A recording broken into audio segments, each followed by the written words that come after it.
Hello again. Welcome to Amelia Bedelia book reading with Miss Wolf.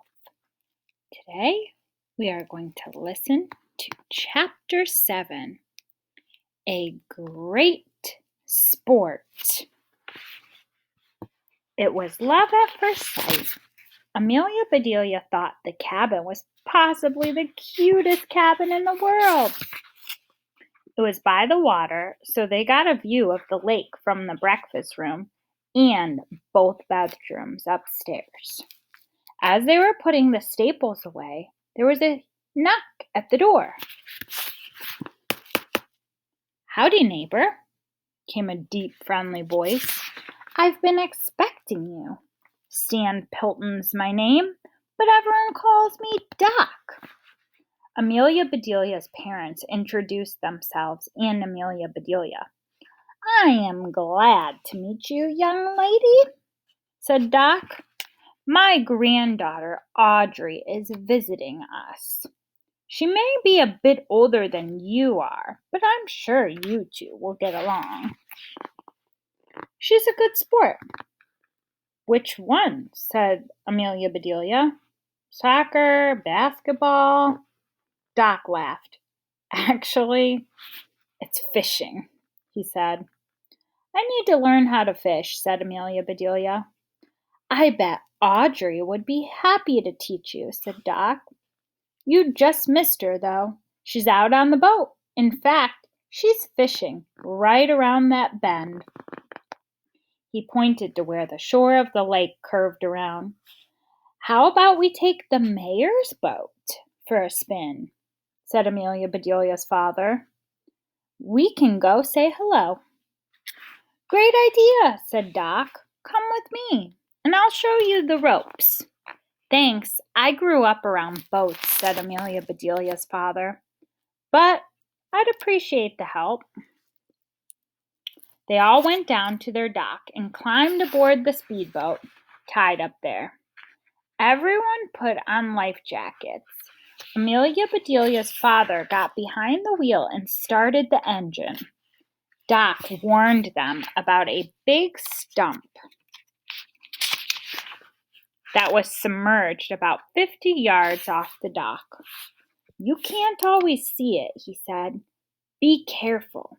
It snapped the propeller off a boat last summer." "Thanks for the heads up," said Amelia Bedelia's father. As Doc cast them off, he hollered over the roar of the engine. "Amelia Bedelia, find Audrey. You can try something new and get your feet wet." "Excuse me," yelled Amelia Bedelia. Why would Doc want her to get her feet wet? Doc's reply was lost in the roar of the motor, and Amelia Bedelia forgot all about her wet feet as her dad steered carefully around the big stump. As she looked down into the clear water, she could see the stump. Wait, she thought, had something big moved down there? Or were her eyes playing tricks on her? Just like her ears. Soon her dad was speeding across Lake Largemouth. Amelia Bedelia liked the cushions on the seats and the shiny brass instruments on the dashboard. "Do boats work like cars?" she asked. "Of course not," said her father. "We're on the water."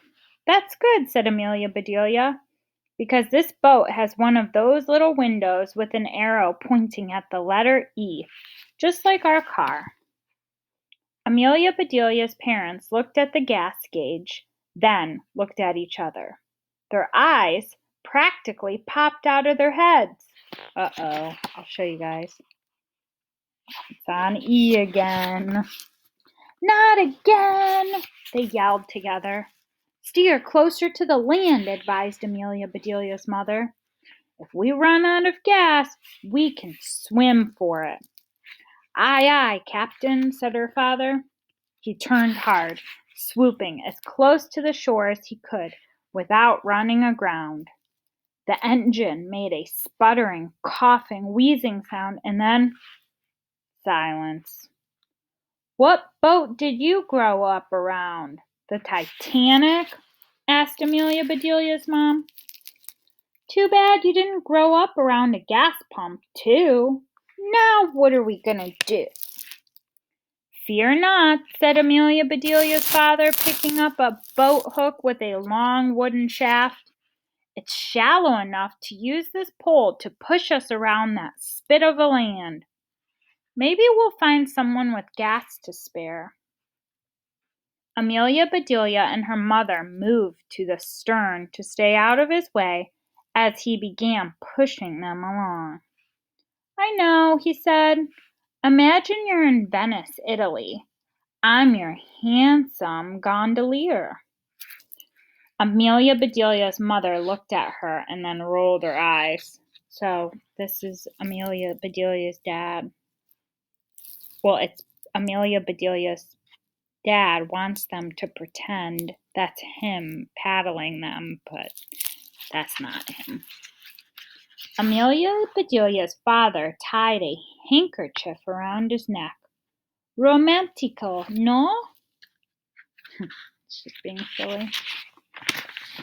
No," said her mother.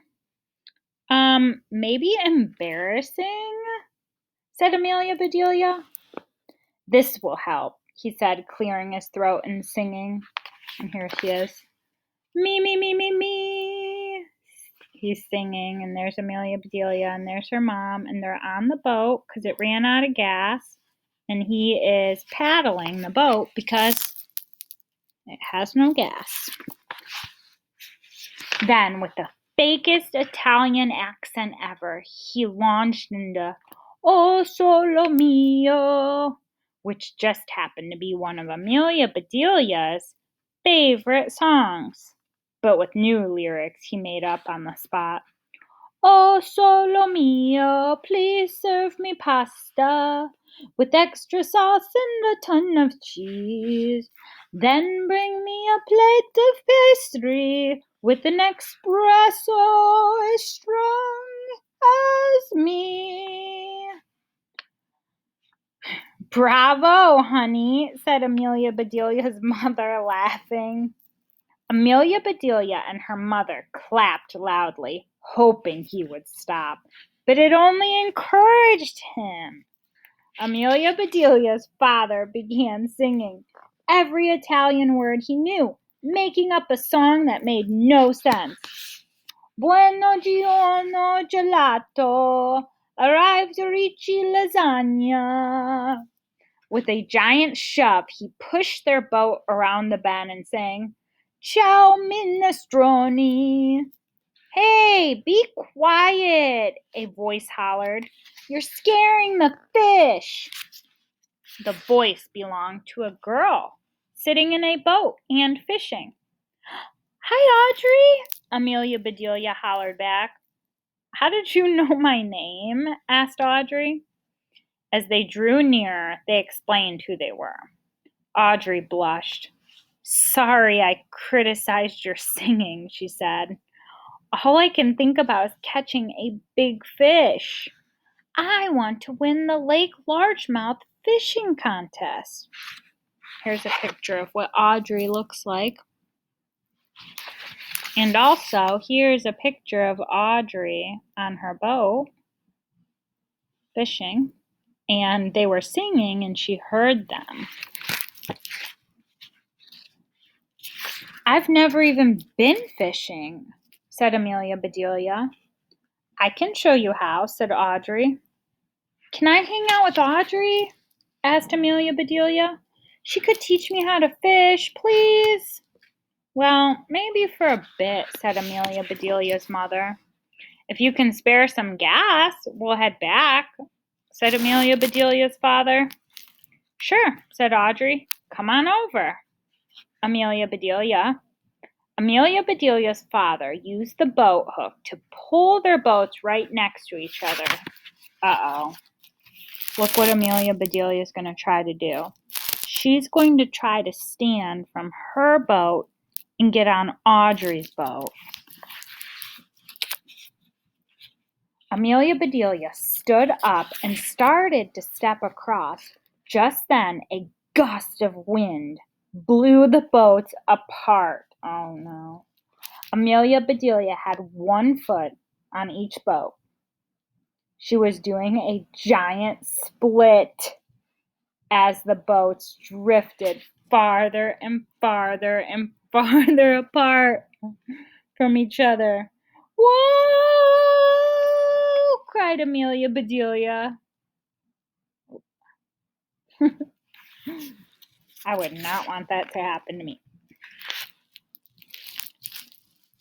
Waving her arms to keep her balance, but it was no use. Splash! Amelia Bedelia bobbed to the surface. She grabbed the side of Audrey's boat, and Audrey hauled her in like a big fish. Splash! Amelia Bedelia! Yelled her father. Sweetie! Yelled her mother. Her parents were frantic until they heard her laughing and sputtering. Then, Amelia Bedelia's parents did what her dog finally did when she got wet. Oh, wait, I read that wrong. Then Amelia Bedelia did what her dog finally did when she got wet. Now, what do you think? What do dogs do when they get wet? She shook herself all over, spraying Audrey with water. Now both girls were laughing, and so were Amelia Bedelia's parents. I'm going to show you what she looks like. Here's a little picture of her. See, she's laughing as she fell in the water.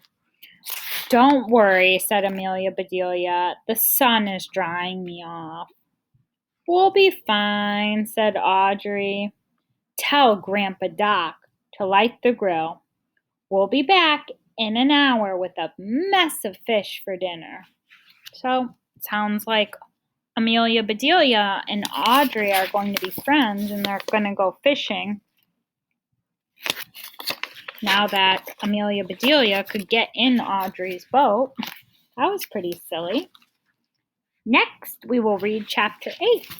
So now you will X out of this, and you can listen now to chapter 8. Ta-ta!